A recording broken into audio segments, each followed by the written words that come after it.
तो चलिए, funding scenario कैसे नजर आ रहे हैं? क्या चैलेंजेस और ज्यादा बढ़ सकते हैं फंडिंग के लिए, या फिर फंडिंग की तस्वीर अच्छी होगी?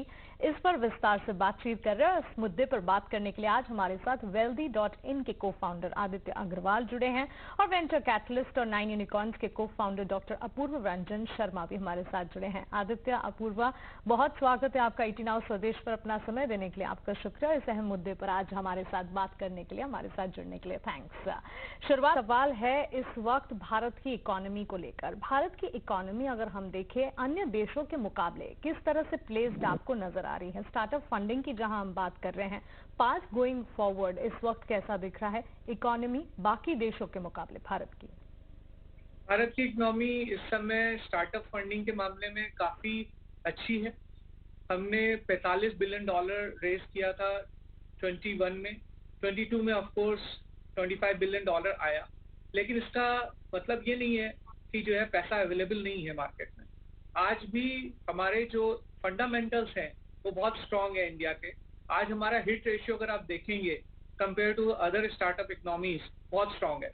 यूएस में अराउंड 1.2 मिलियन स्टार्टअप्स है, उसमें उनके 500 यूनिकॉर्न्स है। चाइना में आप 1 मिलियन स्टार्टअप्स के बीच में 176 यूनिकॉर्न्स है, और उसमें इंडिया में 88,000 स्टार्टअप्स के बीच में हम लोग 115 यूनिकॉर्न लेके बैठे।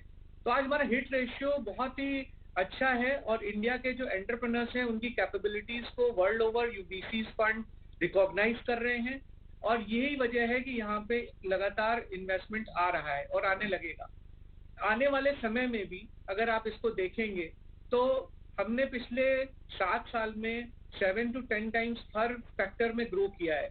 चाहे वो नंबर ऑफ स्टार्टअप जो 10,000 से बढ़ के 1 लाख के आसपास हो गए, या नंबर ऑफ यूनिकॉर्न्स जो बढ़ करके 16, 17, 18 से बढ़ के करीब 115 हो गए। इसके अलावा M&A एनवायरनमेंट भी बहुत इंप्रूव हुआ है, बिकॉज इंडिया में जो ट्रेडिशनल सेक्टर्स हैं वो भी बहुत तेजी से ग्रो कर रहे हैं। और इसके अलावा इंडिया में कई नई अपॉर्चुनिटीज भी आ रही है, जैसे डिफेंस कॉरिडोर बन रहे हैं। डिफेंस में कई स्टार्टअप्स हैं जिन्होंने करीब 100-150 मिलियन के ऊपर पहुंच गई है वैल्यूएशन। एग्री सेक्टर में 11 स्टार्टअप्स हैं जिनकी $100 मिलियन से ऊपर की वैल्यूएशन हो चुकी है। बिल्कुल डॉक्टर अपूर्वा, सिचुएशन या डेटा की अगर माने, फंडिंग हो रही है भारतीय स्टार्टअप्स के लिए, ये डेटा हम देख रहे हैं, लेकिन 2021 के मुकाबले अगर डेटा देखेंगे तो फंडिंग में गिरावट भी देखने को मिली है। अब इसके कई सारे कारण हैं। वैसे देखा जाए तो पिछले दिनों हमने कई सारी चीजें देखी, इन्फ्लेशन का लगातार बढ़ना, इंटरेस्ट रेट हाइक, ये सारी की सारी सिचुएशंस थी जिन्होंने कुछ हद तक इन्वेस्टमेंट्स को सिग्निफिकेंटली इम्पैक्ट किया। इसका असर भारतीय स्टार्टअप्स पर, भारतीय स्टार्टअप के फंडिंग सिनेरियो पर आपको कितना पड़ता दिखा, और इसे या इस सिचुएशन का हल निकालने के लिए स्टार्टअप्स को आपके हिसाब से क्या करना चाहिए? देखिए, ये जो ट्रबल रिसेशन से आया हो, चाहे वॉर से आ रहा है, चाहे इंक्रीजिंग इंटरेस्ट रेट से आ रहा हो, तो देखिए इसकी वजह से इम्पैक्ट तो होता है। अगर वो कहें कि इम्पैक्ट नहीं होता है तो ऐसा नहीं है, इम्पैक्ट होता है, और सिचुएशंस थोड़ी डिफिकल्ट भी होती हैं। लेकिन उसका इम्पैक्ट इतना ही होता है कि अगर पहले कोई $100 मिलियन एक स्टार्टअप में डालना चाहता था, तो आज वो कम पैसा डाल रहा है। ठीक है, तो ऐसा नहीं है कि ये सिचुएशंस में पैसे का इनफ्लो पे इम्पैक्ट बहुत ज्यादा आएगा। यस, आएगा, बिकॉज जहां से पैसा आ रहा है वो यूएस मार्केट है और जापानीज मार्केट है, कोरियन मार्केट है। अगर उन इकोनॉमीज में थोड़ा सा मतलब वहां पे अगर इम्पैक्ट है और थोड़ी सी प्रॉब्लम है, तो उसकी वजह से इम्पैक्ट तो आएगा, क्योंकि स्टॉक मार्केट्स की सिचुएशन भी बहुत अच्छी नहीं है वहां पे। तो उसकी वजह से थोड़ा सा रुक के पैसा आता है। लेकिन एट द सेम टाइम कि हमारा इकोसिस्टम काफी ज्यादा ऐसे गोल्डन स्पॉट की तरह उभर के आया है।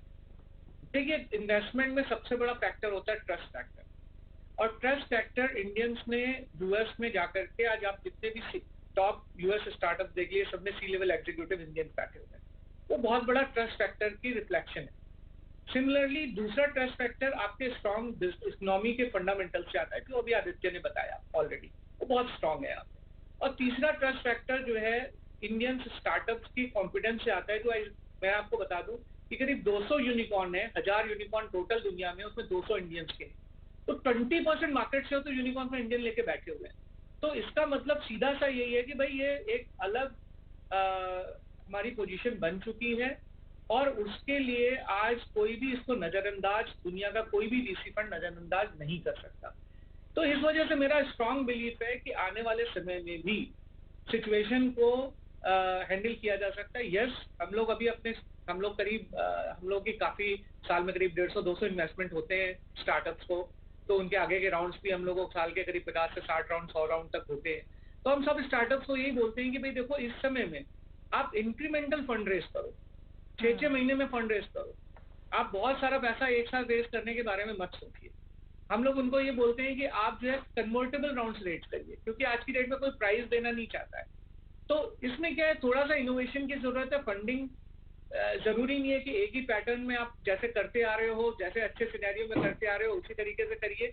रास्ते हर चीज के होते हैं और उसको निकालना आना चाहिए, और इंडियन से अच्छा कौन समझ सकता है कि रास्ते कैसे निकालने हैं। बिल्कुल आदित्य, डॉक्टर अपूर्वा, आपका बहुत शुक्रिया हमारे साथ जुड़ने के लिए और फंडिंग रिलेटेड सिनेरियोज को हमारे व्यूअर्स के बीच रखने के लिए, क्योंकि एक ऐसा मुद्दा है जो कि स्टार्टअप स्पेस के लिए सबसे इम्पोर्टेंट माना जाता है। इस खास मुद्दे पर बातचीत करने के लिए और अपने विचार हमारे साथ शेयर करने के लिए आपका शुक्रिया। Thank you ma'am.